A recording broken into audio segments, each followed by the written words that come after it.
చాలా పాజిటివ్‌గా నవ్వుతూ వెళ్ళి ఓపికగా చాలా సేపటి వరకు అక్కడ ఒక అది చిన్న అడ్వాంటేజ్ చేసి ఉందమ్మా. తర్వాత క్లిప్ చూసాను నేను.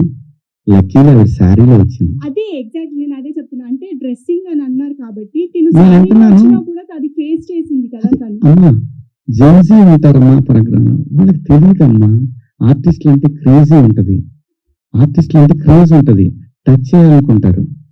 ఒకసారి తెనాలి దగ్గర శ్రీదేవి గారు షూటింగ్‌కి వచ్చి అక్కడ దిగితే ఒకడు వెనక నుంచి గట్టిగా పట్టుకొని పరిగెత్తాడు. ఇది ఇప్పుడు పేపర్‌లో బాగా వచ్చింది నాకు. తెనాలిలో షూటింగ్ దిగిన శ్రీదేవి గారి పట్ల సభ్యంగా ప్రవర్తించారు. సినిమా పట్ల ప్రజలకి ఒక చిన్న తెలియని ఎక్కడో మా సొంతమైన ఫీలింగ్ ఉంటుంది కాబట్టి అలా జరుగుతుంది. అంతేగాని ఇక్కడ నేను సమంత గారిని తప్పుపట్టట్లేదు, విజయ్ అగ్రవాల్ని తప్పుపట్టట్లేదు, నేను ఎవరిని తప్పుపట్టలేదు.